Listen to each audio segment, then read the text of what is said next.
Now that I'm in my 40s, I'm sitting back with my grandkids watching TV, reminiscing about the good old times. I'm kidding. I'm getting into my 40s, I'm still strong, I'm still active, and sure, life could be better. But I mean, it could also be worse. In my life up to this point, I've accomplished a lot. And even though I'm getting to this almost middle point of my life, I still have a lot to do. So for something that was our parents' midlife crisis, to me, it's a moment where I sit down, I reflect, and I start making changes to a better life. When we go back to our 30s, this is where we really reinvent ourselves. This is where we make changes in our life, where the late bloomers kind of finally spurt out, and where people that have kind of done a career path or a decision in their life decided that, hey, this isn't for me, and they move forward. And when you're in your 20s, this is where you can really just screw up, or you're going to school, or you're out partying, or you're working crappy jobs, you're not really saving money. You're allowed to make these mistakes because it's a lot easier to reset and start over because you don't have a lot on the line. You have fallback plans, you have your parents to stay with, loans, or something that will get you afloat. But when you hit 40, that's when that report card comes in. This is where we get to the point where there are no more excuses. We can't keep experimenting with new activities and ideas that are going to be life-changing and affect other people. So we have to ask, where is our money? Where is our career? Where is everything that we've been planning for the last 25, 30 years? Is it where it needs to be? And with the bad in my life, I don't have any regrets because I understand a lot of those things were just out of my control. Such as growing up, I had to move a lot. I went to a lot of high schools growing up, and this led me to graduate a year late. But on the same note, this led me to get my first associate's degree almost 6 months before a normal person actually gets it. Then this took me to 9/11, joining the military, getting forced out to the Middle East for 2.5 years on an aircraft carrier. Instead of joining the military, hanging out on a base, and furthering my education, I had this huge delay that I had to really work with. And when I came back, instead of being in San Diego again, I was in Seattle, Washington, which led me to going to the University of Washington and graduating with an engineering degree. Things didn't go as planned, but they went good. And after I graduated, I got a job, I started saving a lot of money. And this got me into real estate investing, and I bought a ton of real estate in Ferguson and St. Louis, Missouri area. Maybe about 9 months later, the Ferguson riots happened. But check out this kind of quick overview of what happened to this 3-bedroom house after like 48 hours of rioting.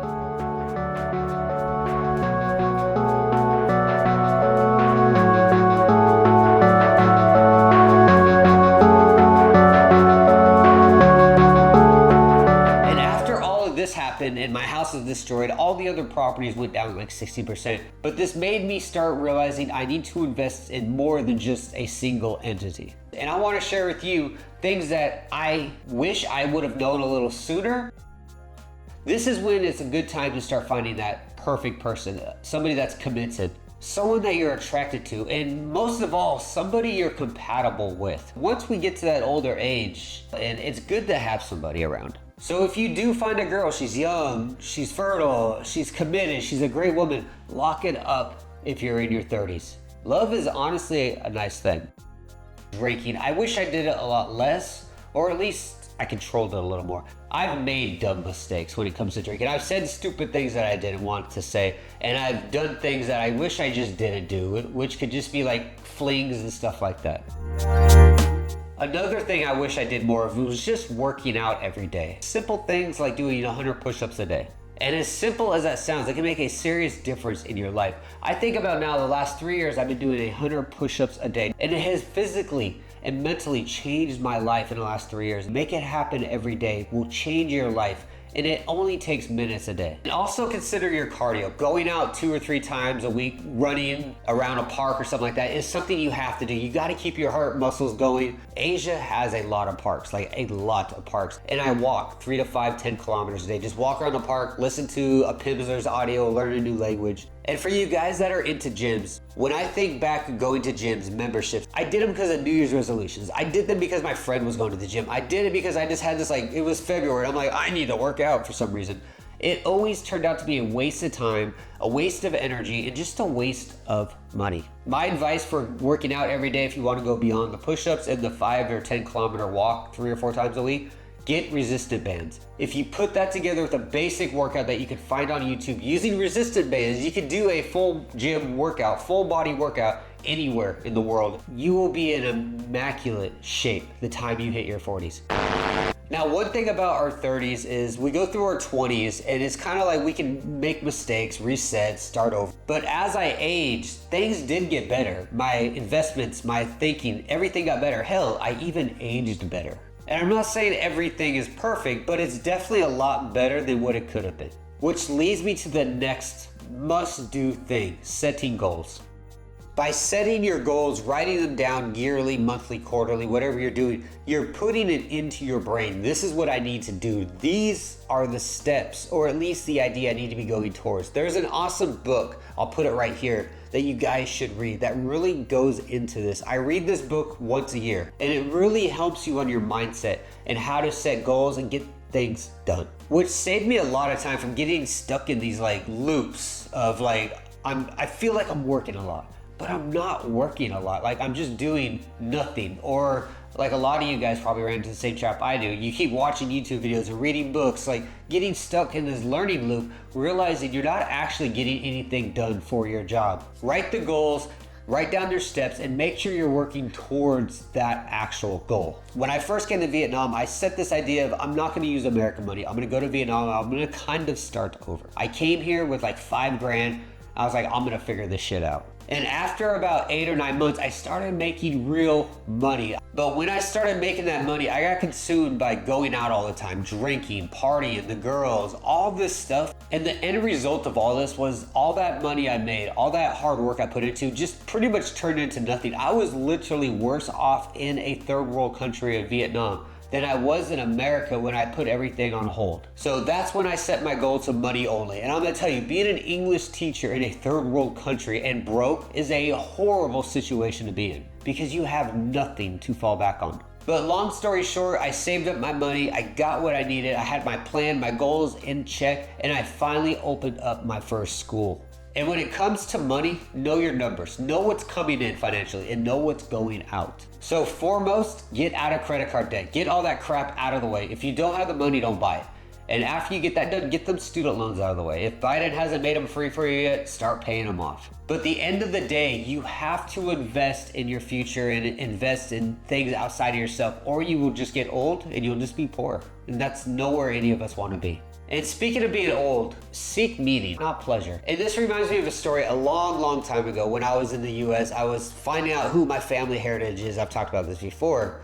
And I met my Jewish grandmother who immigrated from Canada. She fled a very hard time in her life. She was coming down to her final days. And I asked her, like, what were your biggest regrets? And she kind of handed this book to me. It's like this big photo book thing. And she just said, I wish I was in more of these pictures. I'm looking through the photos, and these are beautiful spots of Canada, different spots of America and South America, beautiful pictures. But I started to realize what she meant. She wasn't in any of it. So find meaning, be more part of the life, be more in reality than you are in a digital world. Like I see a lot of these people nowadays taking selfies with coffee and taking pictures of food, and you look at their phone and there's 90,000 pictures of themselves. I don't mean like that. That is some superficial, like you need to like red flag girl right there, like walk away, right? Be more involved in the life you're living. You know, I go on these tour trips all over Asia and I see so many people just locked into Facebook, taking pictures and sharing with their friends. Hey, I'm in Pattaya, Thailand, look at this beach. But they're not enjoying the beach, they're not part of the beach. They're part of this Facebook post. The next one is make your parents and your family a priority. For me, this is kind of a hard one because in the last 3 years, my mother and father both passed away, my grandmother included, and my brother and my sister, I don't really talk to because there's just this conflict between us that's not so easy to drop. So keep your relationships with your family as close as you can because blood is thicker than water and blood is the lifeline next to water. So you always want to keep that connection.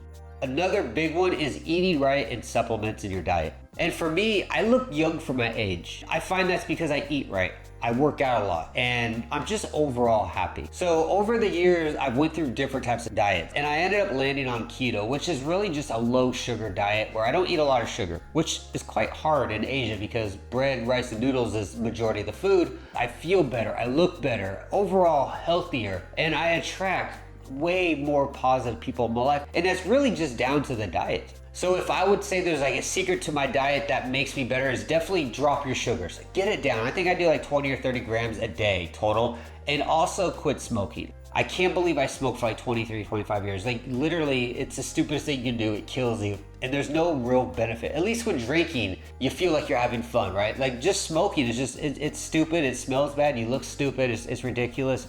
And if you vape as a substitution, you're still a dork. Let's talk a bit about drinking. Learn to control it or just stop it altogether. Drinking has a very large side effect. Usually the next day, I'm like 70% with it, maybe 60%. And then the next day, the second day, I'm like 75, 80%. And then the third day, I'm about 90, 95% of the way to being fully functional, motivated, all that great stuff. And by the fourth or fifth day, I'm ready to go. So getting trash and partying all the time really brings down your motivation and brings down your productivity. If you can reduce your drinking down to like special occasions, that'd be an awesome thing to do. I haven't drank in a couple years now, and I sleep better. I physically look a lot better, and I'm around more positive people. I used to just be around a bunch of drunk teachers and dorks and backpackers and people that just had no plans, no future, no ambition.